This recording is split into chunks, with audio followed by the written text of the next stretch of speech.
Quebrando as cadeias da intimidação, capítulo 3. Dois extremos. A revelação não tem valor algum sem a sabedoria e o caráter para vivê-la. Em apenas alguns instantes, o Espírito de Deus pode derramar discernimento em abundância em seu espírito, mas essa revelação não tem valor algum sem a sabedoria e o caráter para vivê-la. Quando o Espírito Santo me conduziu através das Escrituras com relação a confrontar a intimidação, ele me mostrou dois extremos que podem desequilibrar a vida do crente. O primeiro extremo é a busca pelo poder. O segundo é a falsa humildade. O equilíbrio adequado encontra-se no livro de Timóteo, um jovem que cultivava o caráter piedoso em vez da falsa humildade e que usava o seu dom em vez de buscar o poder. Um coração puro. Foi em Listra que o apóstolo Paulo conheceu Timóteo, um jovem cuja mãe era judia cristã e cujo pai era grego. Paulo queria que Timóteo o acompanhasse juntamente com Silas, como assistentes de viagens dele. Ele seria responsável por cuidar das necessidades de Paulo. Essa história está em Atos 19:22. Com o passar do tempo, a fidelidade de Timóteo como servo foi provada. Ele foi promovido e foi-lhe confiado o cargo de ministro do Evangelho, finalmente vindo a pastorear a igreja de Éfeso. Em sua carta de 2 a Timóteo, Paulo escreveu: pela recordação que guardo de tua fé sem fingimento, a mesma que primeiramente habitou em tua avó Lóide e em tua mãe Eunice, e estou certo de que também em ti. Por esta razão, pois, te admoesto que reavives o dom de Deus. 2 Timóteo 1, 5 e 6. Observe que Paulo faz referência ao fato de que a fé de Timóteo era genuína. O coração deste jovem era puro. Ele não era charlatão e em outra carta Paulo recomenda: espero, pois, no Senhor Jesus mandar-vos Timóteo o mais breve possível, porque a ninguém tenho de igual sentimento que sinceramente cuide dos vossos interesses, pois todos eles buscam o que é seu próprio, e não o que é de Cristo Jesus. E conheceis o seu caráter provado, pois serviu ao Evangelho junto comigo como filho ao Pai. Essa passagem está em Filipenses, capítulo 2, versículos 19 até o 22.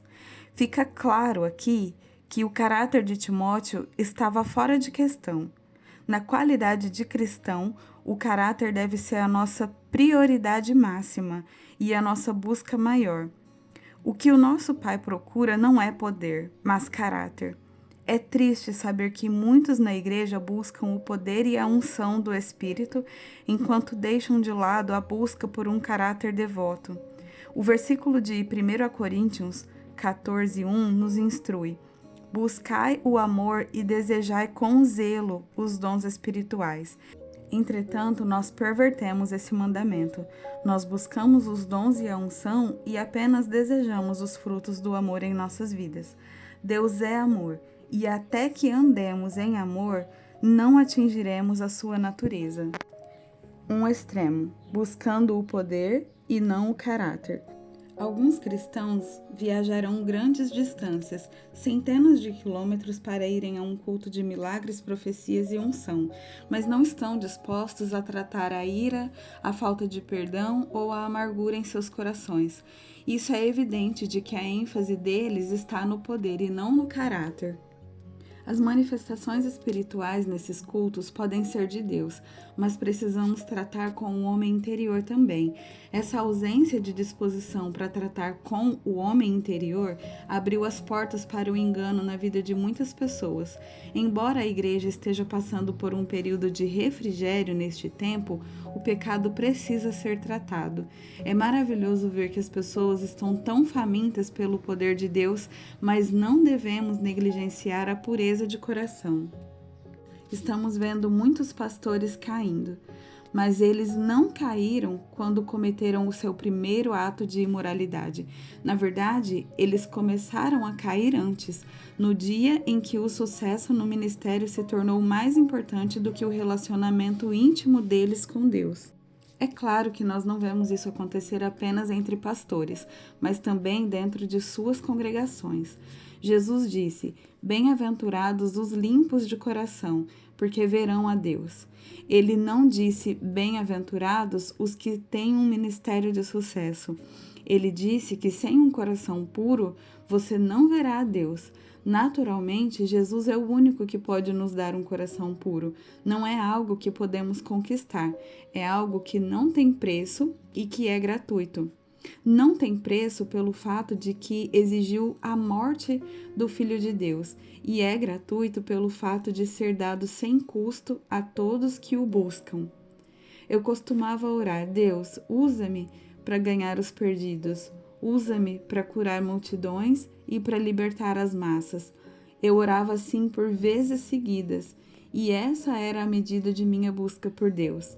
O meu maior alvo era ser um pastor de sucesso. Então, um dia, Jesus me mostrou que a minha ênfase estava fora do foco. Ele me chocou quando disse: "John, Judas expulsava demônios, ele curava enfermos e ele pregava o evangelho. Ele deixou o seu negócio para se tornar o meu discípulo. Mas onde ele está hoje?"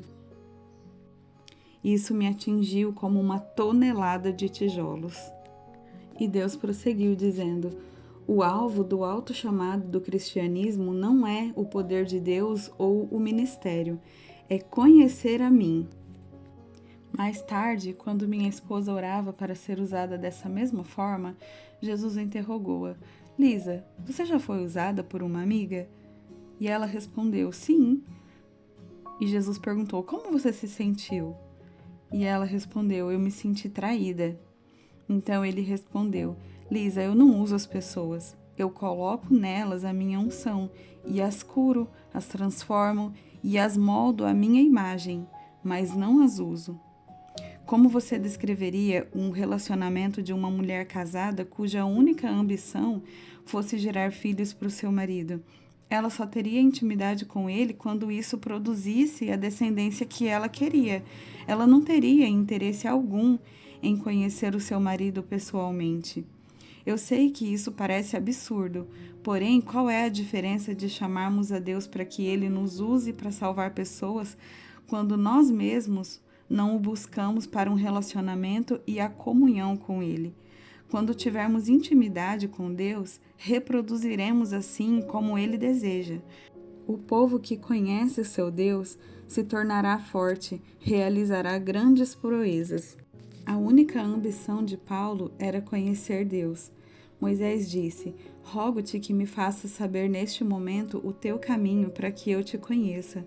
E Davi clamou: "Uma coisa eu peço ao Senhor e a buscarei, que eu possa morar na casa do Senhor todos os dias da minha vida, para contemplar a beleza do Senhor e meditar no seu templo."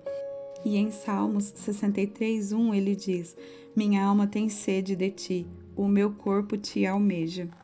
Os homens e mulheres da Bíblia que buscavam conhecer Deus mais do que qualquer outra coisa permaneceram fiéis a Ele, completando a carreira que Ele havia colocado diante deles. Eles aprenderam o segredo da integridade com o poder. Buscando a Deus ardentemente, eles puderam ter um vislumbre do seu coração. Algumas pessoas medem a sua maturidade espiritual pela sua capacidade de profetizar ou fluir nos dons. Mas lembre-se que os dons são dados e não conquistados. Uma mula falou e enxergou o mundo espiritual. Um galo cantou 3 vezes e convenceu Pedro. Será que isso torna esses animais espirituais? Jesus disse que muitos o chamariam Senhor e esperariam entrar no seu reino, mas seriam impedidos. Eles terão feito milagres, expulsado demônios e profetizado em seu nome. Mas ele responderá: "Apartai-vos de mim, os que praticai a iniquidade." Esta verdade está em Mateus 7:23. A unção de Deus não significa a aprovação de Deus. Saul profetizou depois de Deus tê-lo rejeitado. Caifás profetizou embora o seu único objetivo fosse matar o Filho de Deus. Precisamos ter o coração de Deus para poder obedecer à sua vontade. Sem isso, andaremos apenas na sombra de sua unção, preocupados com o legalismo ou a sensualidade. Balaão profetizou e as suas profecias provaram ser verdadeiras. Entretanto, ele teve a morte de um adivinho golpeando ao fio da espada quando Israel invadiu a terra prometida. Paulo mediu as virtudes de Timóteo pela pureza do seu coração e pela fidelidade do seu serviço. Também precisamos estabelecer este padrão diante de nós e permitir que o Espírito Santo nos meça com precisão. Não se pode deixar de enfatizar este pré-requisito de extrema importância ao combatermos o espírito de intimidação. Sem este embasamento, a verdade desta mensagem não o libertará e provavelmente poderá lhe fazer mais mal do que bem, porque não são as palavras em si que detêm o poder de libertar, mas sim o espírito e a substância que estão por trás delas. Para explicar isso, nós vamos trazer à memória a advertência de Pedro. Como igualmente o nosso amado irmão Paulo nos escreveu, segundo a sabedoria que lhe foi dada, ao falar acerca destes assuntos, como de fato costuma fazer em todas as suas epístolas, nas quais há certas coisas difíceis de entender, que os ignorantes e instáveis deturpam, como também deturpam as demais escrituras para a própria destruição deles. Esta verdade está em 2 Pedro 3, versículos 15 e 16.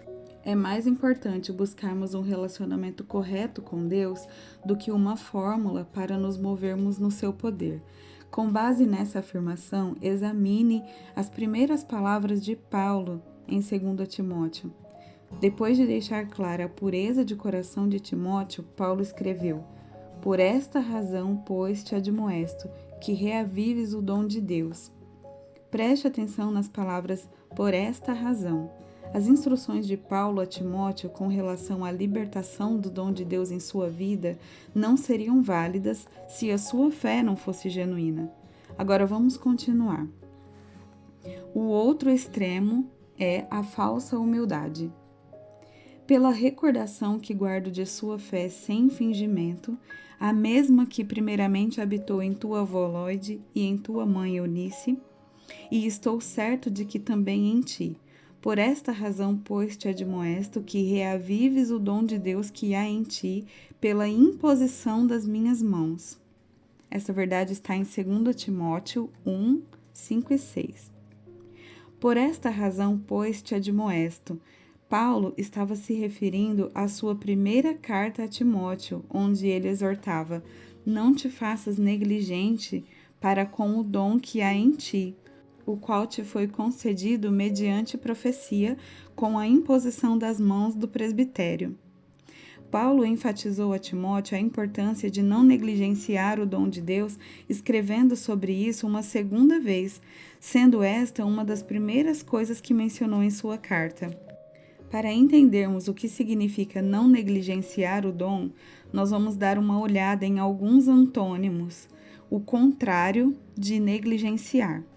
O contrário de negligenciar é cumprir, realizar, agir, cuidar, ocupar-se com, concluir, completar, considerar e consumar. Todas estas palavras estão relacionadas à ação e à autoridade. A maioria das palavras tem uma forma verbal e uma forma nominal. Elas são positivas e decisivas. Para entendermos corretamente a palavra de Deus, vamos examinar também o que significa negligenciar. Negligenciar significa romper, desprezar, despedir, desconsiderar, descontar, ignorar, subestimar, fazer vista grossa, desvalorizar, desdenhar, não fazer caso de. Todas estas são palavras negativas que significam ausência de ação, determinação e ausência de autoridade. É algo sério e grave negligenciarmos o que nos foi confiado. Quando negligenciamos, sofremos perdas.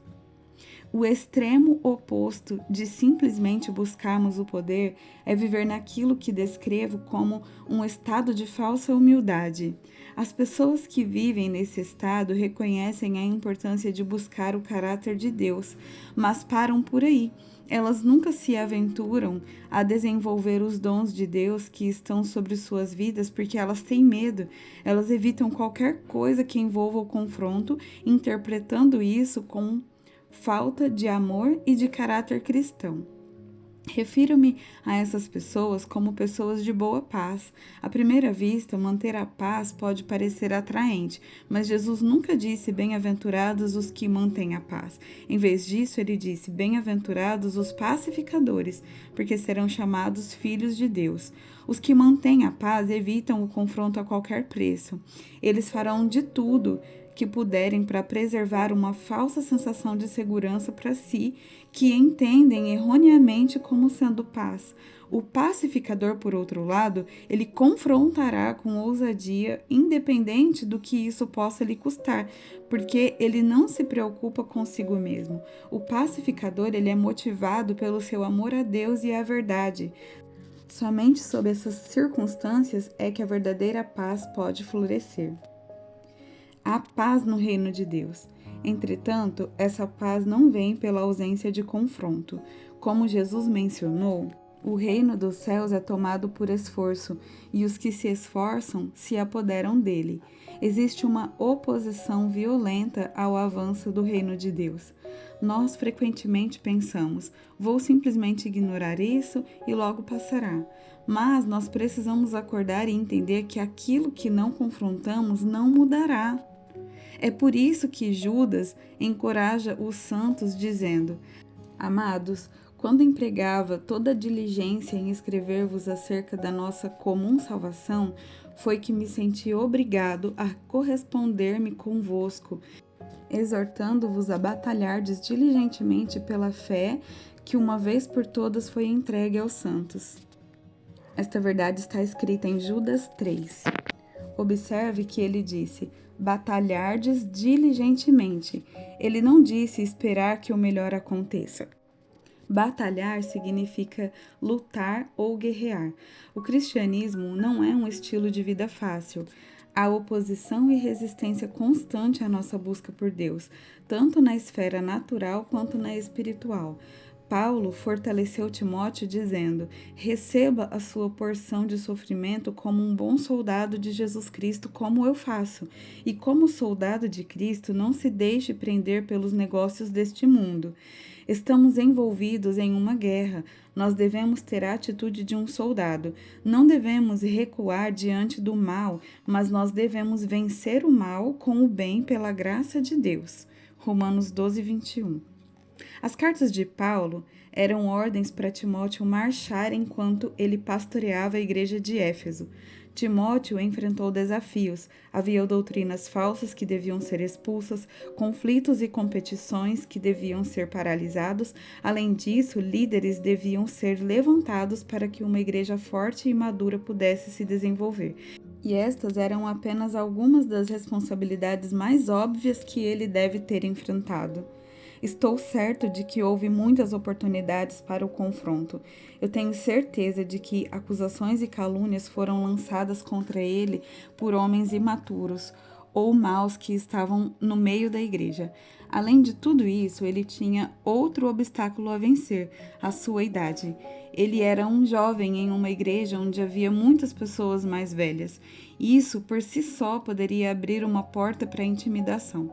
Mas, diante de tudo isso, Paulo instruiu Timóteo a permanecer forte, sem se esquecer do que lhe havia sido transmitido. Paulo lembrava constantemente a Timóteo para permanecer na autoridade que lhe havia sido dada por Deus. Talvez Timóteo tenha recuado algumas vezes e por isso Paulo o instruiu. Em 1 Timóteo 4,11 diz: ordena e ensina estas coisas. Em 1 Timóteo 5,7 diz: prescreve, pois, essas coisas para que sejam irrepreensíveis. E em 2 Timóteo 2,1 diz: tu, pois, filho meu, fortifica-te na graça que está em Cristo Jesus. Talvez Timóteo fosse como tantos outros hoje em dia, que amam a Deus, mas evitam o confronto. O medo do confronto torna você cativo da intimidação. Se você identifica este medo em sua vida, então esta mensagem está sendo compartilhada para lhe dar coragem e libertação. Deus quer você livre para fazer e ser aquilo que Ele lhe pedir, não importa o que seja. Quando você está intimidado, não existe alegria, e sem alegria não existe força. Onde há medo, não há paz. Mas à medida que você romper com aquilo que te tem mantido acuado, você encontrará alegria e paz em abundância.